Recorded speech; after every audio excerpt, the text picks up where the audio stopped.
Good morning class fifth. कैसे हैं आप सब? चलिए ना, अभी हम पढ़ रहे हैं हमारा पाठ चिट्ठी का सफ़र, पाठ 6 चिट्ठी का सफ़र, है ना। हम इस पाठ को अभी तक पूरा पढ़ चुके हैं। अभी हम इसके प्रश्नोत्तर लिख रहे हैं, है ना। इस पाठ में हमने देखा कि चिट्ठी का सफ़र कहाँ से शुरू होता है और किस तरह से अपने गंतव्य स्थान तक पहुँचती है, अपने आखिरी स्थान तक पहुँचती है ना। और चिट्ठी संदेश देने वाले कौन कौन लोग शामिल होते हैं इसमें, है ना, ये भी हमने पढ़ा है। चिट्ठी किन किन माध्यमों से पहुंचाई जाती है, ये भी हमने पढ़ा है ना। और हमने ये भी देखा है कि पिन कोड का महत्व क्या है ना, पिन कोड का उपयोग क्या है या किस तरह से करना है। ये सारी चीज़ें हम पिछले वीडियोस में पढ़ चुके हैं, पिछली क्लासेस में हम पढ़ चुके हैं। अभी हम इसके सीधे सीधे प्रश्नोत्तर कर रहे हैं। तो पेज नंबर 56 निकाल लेते हैं। पेज नंबर 56 पर हमने देखा था प्रश्न क्रमांक 1, 2, 3, 4, 5, है ना। प्रश्न क्रमांक 5 तक हम कंप्लीट कर चुके हैं। आज हम देखेंगे प्रश्न क्रमांक 6, 7, 8, ठीक है। ये प्रश्न हम आज पूर्ण करते हैं। चलिए पेज नंबर 56 पर प्रश्न क्रमांक 6 पढ़ते हैं। अपने घर पर कोई पुराना पत्र ढूंढो, पुराना या नया जो भी पत्र आपके पास है वो ढूंढना है आपको। उसे देखकर नीचे लिखे प्रश्नों का जवाब लिखो, ठीक है। अभी हमें घर में देखना है कि कोई यदि पुराना पत्र रखा है, कोई लेटर रखा है या कहीं से संदेश आया है तो वो मिल जाए तो उसको देखना है। और देखना क्या क्या है, वो जो प्रश्न लिखे हैं वो लिखना है ना। पत्र किसने लिखा है, उस पत्र को देख करके आपको लिखना है यहाँ पर कि वो पत्र किसने लिखा है। आपके भैया ने लिखा है, मामा ने लिखा है, या किसी रिश्तेदार ने लिखा है, या किसी मित्र ने लिखा है ना, या किसी ऑफिस से आया है ना। तो ये आपको यहाँ पर लिखना पड़ेगा भाई, है ना, कि आपके घर में जो पत्र आया है वो किसने भेजा है आपको, ठीक है। तो इस प्रश्न का जवाब आप लिखेंगे कि पत्र किसने भेजा है, तो उस भेजने वाले का नाम आपको यहाँ पर लिखना है। तो सभी के उत्तर अलग अलग होंगे इसमें, है ना। जैसे कि मेरे घर में बहुत सारे पत्र हैं, तो मेरे घर तो मेरे भैया भी मुझे पत्र लिखते हैं, मेरे दोस्त भी मुझे पत्र लिखते हैं, मेरे मामा भी मुझे पत्र लिखते हैं, है ना। और मेरे स्कूल से और उसके बाद में कॉलेज से भी बहुत सारे ऐसे लेटर भी आए हैं, है ना। तो ये मेरा हो गया। अब आपके घर में कौन कौन से लेटर आए हैं, आपके घर में कौन कौन से पत्र आए हैं और किन किन लोगों ने लिखा है आपको या आपके पेरेंट्स को, तो वो आपको यहाँ पर लिखना है, उनका नाम लिखना है कि किसने यहाँ पर आपको पत्र लिखा है। चलिए अभी नीचे वाले प्रश्न को पढ़ते हैं। ख वाले, किसे लिखा।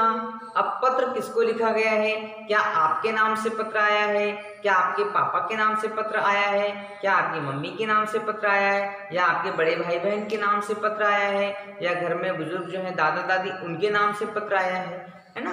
पत्र पर किसका नाम लिखा है या एड्रेस के ऊपर किसका नाम लिखना है, वो लिखना है कि किसके नाम से पत्र आपके घर तक आया है ना।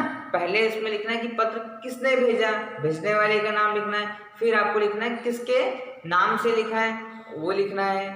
तीसरा प्रश्न है किस तारीख को लिखा, है ना। अब आपको ये लिखना है कि जो पत्र लिखा गया था उसकी तारीख क्या थी, उस तारीख को आपको यहाँ पर लिखना है ना। किसी किसी के पास तो 4-5 पत्र होंगे या किसी को उससे भी ज़्यादा होंगे, तो किसी एक पत्र की तारीख आपको लिखना है ना। सभी पत्रों की तारीख नहीं लिखना है, या किसी के घर में पत्र नहीं भी आए होंगे तो कोई बात नहीं, है ना। न्यूज़पेपर तो आते ही हैं, वो भी एक पत्र के जैसे ही है। तो किसी एक न्यूज़पेपर का नाम लिखिए कि पत्र किसने भेजा है, तो पत्र अखबार वाले ने लिखा है ना। जैसे दैनिक भास्कर है तो उस दैनिक भास्कर का एड्रेस लिख देंगे अपन कि वहाँ से पत्र आया है ना। किसके नाम पर आता है ना, तो पापा के नाम से आता है, वो लिख लेंगे। किस तारीख से आ रहा है, तो डेली आ रहा है, तो वो हम एक तारीख कोई से भी लिख सकते हैं, ठीक है। अब ये देखना है कि अगला प्रश्न, यह पत्र किस डाकखाने में तथा किस तारीख को पहुंचा। अब ये भी देखना है भाई कि जो पत्र आपके पास आया है वो किस डाकखाने के माध्यम से आया है ना। किस डाकखाने के माध्यम से आएगा, जो डाकखाना आपके सबसे करीब होगा उसके माध्यम से ही तो आप तक आएगा। ऐसा तो है नहीं कि हरदा का डाकखाना टिमरनी वाले के पास जाएगा, है ना। अब जो हरदा में डाकखाना है वो हरदा वाले लोग पास पड़ते हैं तो वो अपना डाकखाना वहाँ लगता है। तो जो आपके सबसे करीब डाकखाना होगा वहीं से आपको पत्र आएगा, ठीक है। और किस तारीख को पहुँचा, ठीक है, किस तारीख को पहुँचा, उस डाकखाने में कब पहुँचा, तो ये जानकारी कहाँ से मिलेगी, हमको डाकखाने में मिलेगी, ठीक है। तो आप इसका अपने पेरेंट्स से पता कर लीजिए कि वो पत्र कब आए थे और किस तारीख को आए थे, है ना। आपको डाकखाने जाने की ज़रूरत नहीं है क्योंकि अभी स्थितियाँ वहाँ तक जाने की नहीं है, तो आपको वहाँ तक जाने की ज़रूरत नहीं है। आप अपने पेरेंट्स से इस बात की जानकारी ले सकते हैं कि जो पत्र हमें आया है वो किस तारीख को हमारे पास आया है और किस तारीख को डाकखाने में पहुँचा, ठीक है। यह उत्तर तुम्हें कैसे पता चला, है ना। अब ये उत्तर तुम्हें कैसे पता चला कि ये किस तारीख को पत्र आया है ना। ये सोचने वाली बात है कि आपको कैसे पता चलेगा भाई कि पत्र किस तारीख को आया है। तो उस पत्र में ऊपर तारीख लिखी हुई होगी। डाक विभाग जब अपनी सील लगाता है तो उस सील के पास उसको तारीख भी डालता है, ठीक है। तो आपको डाकखाने जाने की जरूरत ही नहीं है। आपको कहाँ से पता चल जाएगा, उस सील पे लगी हुई तारीख से आपको पता चल जाएगा कि डाकखाने में वो कब आया था और हमारे पास कब आया है, ठीक है। चलिए अब पेज नंबर 56 पर ही देखते हैं प्रश्न क्रमांक 7। चिट्ठी भेजने के लिए आमतौर पर पोस्ट कार्ड, अंतर्देशीय पत्र या लिफाफा इस्तेमाल किया जाता है। डाकघर जाकर इनका मूल्य पता करके लिखो, है ना। अब आमतौर पर या तो पोस्ट कार्ड आता है, जैसा कि देख रहे हैं पोस्ट कार्ड, अंतर्देशीय पत्र आते हैं, है ना, अंतर्देशीय पत्र भी देख रहे हैं, या लिफाफा आता है, लिफाफा भी हमारे पास है ना। तो अब हमें पता करना है कि इनकी कीमत कितनी होती है ना, ये कितने रुपए में हमको मिलते हैं। तो पोस्ट कार्ड जो है वो 2 रुपये में भी मिलते हैं, 1 रुपये में भी मिल जाता है ना। 1 रुपये में मिलता है, 2 रुपये में भी मिलता है, 3 रुपये में भी मिल जाता है पोस्ट कार्ड, लेकिन जनरली वो 1 रुपये या 2 रुपये में भी मिल जाता है पोस्ट कार्ड, है ना। इनकी कीमत बदलती रहती है, डाक विभाग के हिसाब से इनकी कीमतें बदलती रहती है। अंतर्देशीय पत्र जो होते हैं वो 2.5 रुपये के होते हैं, 2 रुपये के भी होते हैं, 2.5 रुपये के भी होते हैं, ठीक है। लिफाफा जो है वो 3 रुपये का होता है, ठीक है। लिफाफा जो है वो 3 रुपये का होता है। पोस्ट कार्ड कभी कभी 50 पैसे में भी मिल जाते हैं, कभी कभी 1 रुपये में भी मिलते हैं। अंतर्देशीय पत्र होते हैं कभी 2 रुपये में मिलते हैं, कभी 2.5 रुपये में भी मिल जाते हैं। लिफाफा जो है वो 3 रुपये में भी मिल जाता है ना। तो इस तरह से इनकी कीमत होती है, इनकी कीमत बदलती रहती है।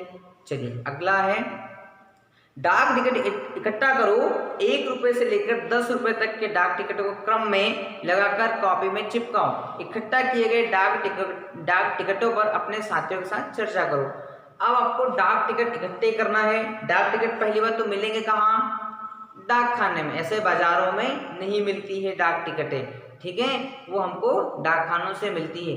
यदि संभव हो सके, यदि आप ला पाए तो ले आइएगा और उनको अपनी कॉपी में चिपकाना है। और यदि नहीं ला पाए तो कोई बात नहीं, लेकिन डाक टिकट होती कैसे हैं, कितने की मिलती है वो देख लेते हैं, ठीक है। इस तरह से हमारे पास डाक टिकटें हो गई, है ना। यदि आप ला पाए तो चिपकाइएगा, नहीं तो कोई बात नहीं। चलिए अगले पेज पर आते हैं, 57 पर देखते हैं क्या लिखा है कि नीचे शब्दकोश का एक अंश दिया गया है जिसमें संचार शब्द का अर्थ भी दिया गया है ना। एक शब्दकोश हमारे पास है, देख रहे हैं, जैसे इसमें संचार का अर्थ लिखा हुआ है ना। संचार का हमारे राइट हैंड साइड पर लिखा हुआ है। संचार का है पुरलिंग, किसी संदेश को दूर तक या बहुत से लोगों तक पहुंचाने की क्रिया प्रणाली, कम्युनिकेशन, है ना, ये संचार का अर्थ होता है। अब टेलीफोन, उसमें सारी जानकारी यहाँ पर लिख दी है। चलिए प्रश्न पढ़ते हैं इसमें, बताओ कि कौन सा अर्थ पाठ के संदर्भ में ठीक है ना। अब संचार के यहाँ पर बहुत सारे अर्थ उसने लिख करके दिए हैं किताब में, है ना, अलग अलग अर्थ लिखे हैं, लेकिन हमें पता करना कि पाठ के हिसाब से इस शब्दकोश में संचार का सही अर्थ क्या होगा। तो सोचो जरा क्या होना चाहिए, इसका अर्थ होना चाहिए कि किसी संदेश को दूर तक या बहुत से लोगों तक पहुंचाने की क्रिया को या प्रणाली को या कम्युनिकेशन को संचार कहते हैं, ठीक है। और यही बात हमको पाठ में भी पता चलती है और यही हमारे पाठ से संबंधित भी है, ठीक है। चलिए ख वाला प्रश्न देखते हैं। अगला प्रश्न हमारा, इस पन्ने को ध्यान से देखो और बताओ कि शब्दकोश में दिए गए शब्दों के साथ क्या क्या जानकारी दी गई है ना। अब हमें दोनों तालिकाएं देखनी है, एक तरफ लिखा है संगीतज्ञ, दूसरी तरफ लिखा है संचार। तो इस तालिका से हमको और क्या क्या जानकारी मिलती है या शब्दकोश से हमें क्या क्या जानकारी मिलती है, वो जानकारी हमको इस प्रश्न के उत्तर में लिखना है। तो क्या क्या जानकारी मिलती है हमको, है ना। शब्दकोश में उत्तर लिखते हैं इसका कि शब्दकोश में दिए गए शब्दों के साथ अर्थ, वाक्य, वाक्य प्रयोग, लिंग, वचन, समानार्थी शब्द, है ना, और उपयोग, उच्चारण आदि बातों की जानकारियां हमें मिलती है। ठीक है, तो इन प्रश्नों के उत्तर आप लिख लीजिए। यहाँ पर हमारा पाठ पूरा होता है, हम प्रश्नोत्तर भी लिख चुके हैं और पाठ को पढ़ भी चुके हैं। तो आप इस पाठ को और पढ़ेंगे और समझेंगे, ठीक है, फिर हम अगला पाठ पढ़ेंगे, है ना। तब तक आप अपनी कॉपी को कंप्लीट कर लीजिए। Thank you.